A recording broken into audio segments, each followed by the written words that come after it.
Petite vidéo, les amis. Ce soir, on va parler du 11 septembre. Oui, rien qui est quand même plus réjouissant.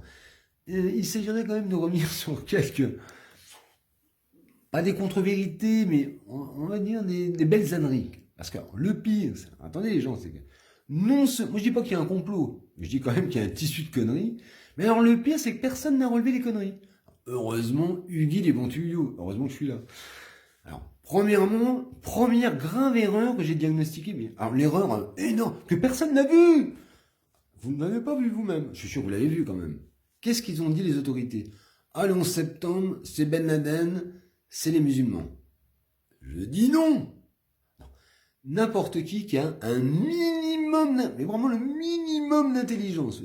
C'est genre 2 et 2, ça fait 4. Voilà, oui, bon, ça va. Au pire, il sait juste compter 1 et 1 fois 2. Au pire.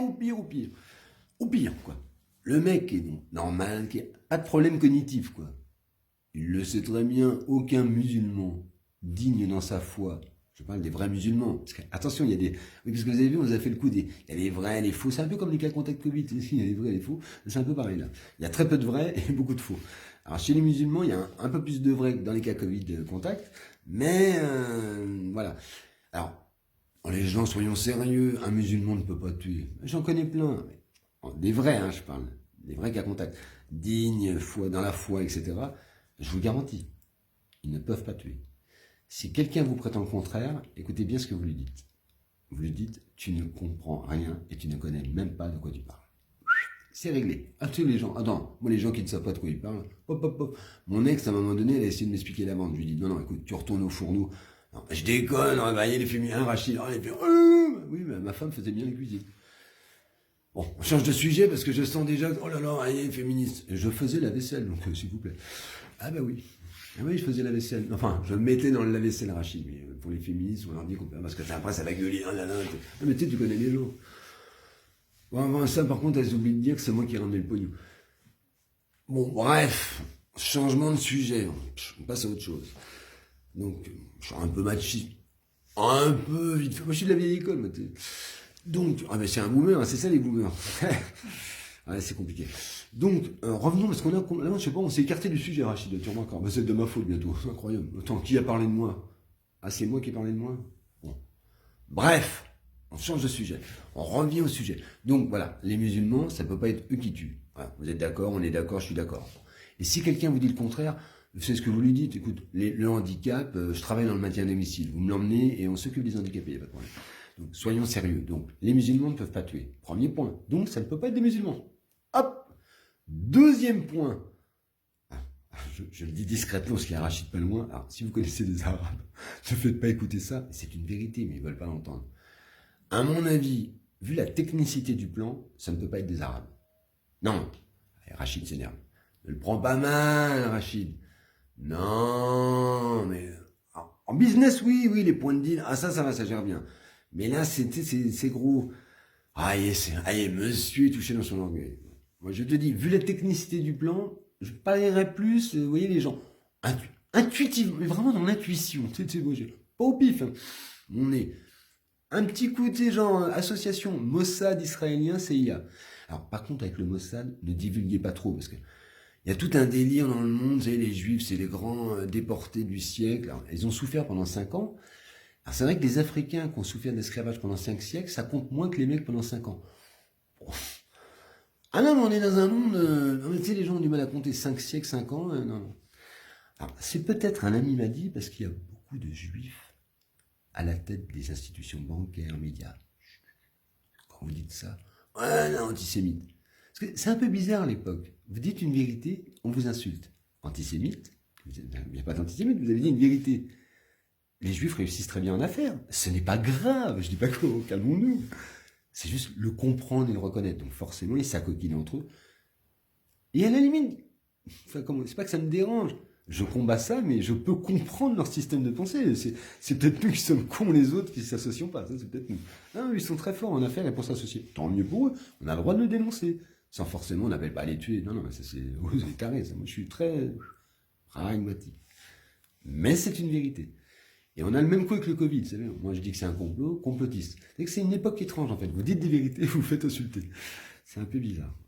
Et pareil avec mon ex, c'était la bipolaire. Je lui disais que c'était une conne et je me faisais insulter. Incroyable. Ah, t'es d'accord, Rachid? Tout le monde l'a dit que c'était une conne. Tout le monde l'a niqué dans le quartier. Oh, on va en reparler de ça. On change de sujet, Rachid. On en reparlera quand même parce que les périodes m'intéressent. Excusez-nous, monsieur. On en reparlera. Donc, voilà. Donc, vous avez compris. Donc, ça peut pas être les Arabes, ça peut pas être les musulmans. C'est certainement le Mossad. Je continue. Vous allez me dire, mais pourquoi il ferait ça, le Mossad? Et là, qu'est-ce qu'on s'aperçoit?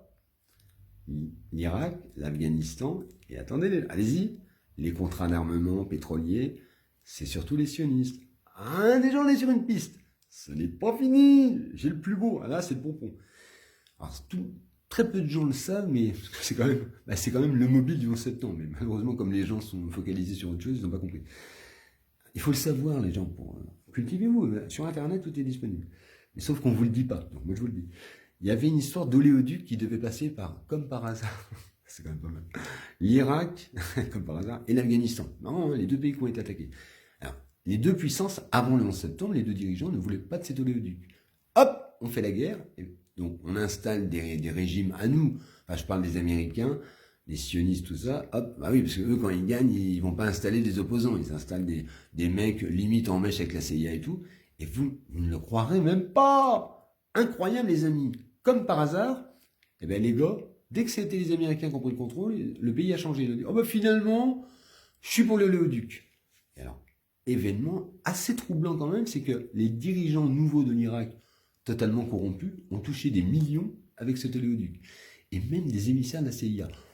Mais tranquille, on ne dit pas que c'est un complot. Restons sur nos gardes quand même. Mais enfin bon, voilà. On a un peu compris le truc. Donc, pas d'Arabes, pas de musulmans, des sionistes, des Américains, la CIA, pour le contrôle du monde de l'oléoduc, et ils gagnent des milliards. Voilà. Voilà. Mais c'était la vidéo MC Arkin. Ne me remerciez pas. On fait juste un travail de vérification des informations et de rétablissement de la vérité. Non, parce que, avec Rachid, on est d'accord. Alors, demain, on abordera une autre vidéo. Mohamed Merah, 2012, le Bataclan, Charlie Hebdo. Pareil, les amis. Et je vous expliquerai ça demain. Les gens vont me dire, ouais, c'est les Arabes. Non, rappelez-vous, musulmans, on ne peut pas tuer. Ou alors c'est des faux, donc c'est pas des musulmans. Vous voyez le délire? Et alors, c'est un coup, très certainement. Alors, 2012, Mohamed Merah, avec Rachid, on a étudié le truc. On pense. Certainement, Nicolas Sarkozy et les services secrets ont fait ça pour l'insécurité, pour essayer de gagner la présidentielle. Alors, personne ne vous en parle de ça. C'est pas fini. Est-ce qu'il était manipulé, Mohamed Merah? C'était en fait un mec qui travaillait pour les services secrets français. Personne ne vous l'a dit. Hugues, ils m'ont tout dit. Le Bataclan, j'ai d'autres sources très intéressantes à vous donner. Et Charlie Hebdo, c'est très très complexe, mais j'ai encore d'autres sources à vous donner. Donc en gros, les amis, pas de panique. En fait, il n'y a pas les attentats, il n'y a pas de musulmans. C'est rarement, alors c'est des Arabes, mais souvent manipulés. Allez plus dans la recherche de ceux qui organisent tout ça. Alors, je vais vous donner quelques pistes pour finir.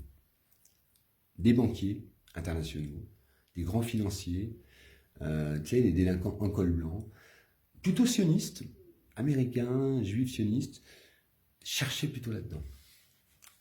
Je vous le dis, personne ne vous le dit. Voilà. Et par contre, alors oui, comme les gens sont teubés, on vous présente l'arabe de service pour que vous vous divisiez. Car n'oubliez jamais le plus important. Si vous vous divisez en bas, arabe, blanc, etc., nanani, pendant ce temps-là, vous ne voyez pas votre vrai ennemi. C'est assez facile à décoder. Après, moi, je suis là pour aider. Voilà les amis, à bientôt avec Rachid, mon assistant co-réalisateur, une équipe de choc. Et n'oubliez jamais, chez les musulmans, il n'y a jamais de violence. Par contre, chez les satanistes, sionistes, tout ça, il y a beaucoup de violence. Méditez. À bientôt.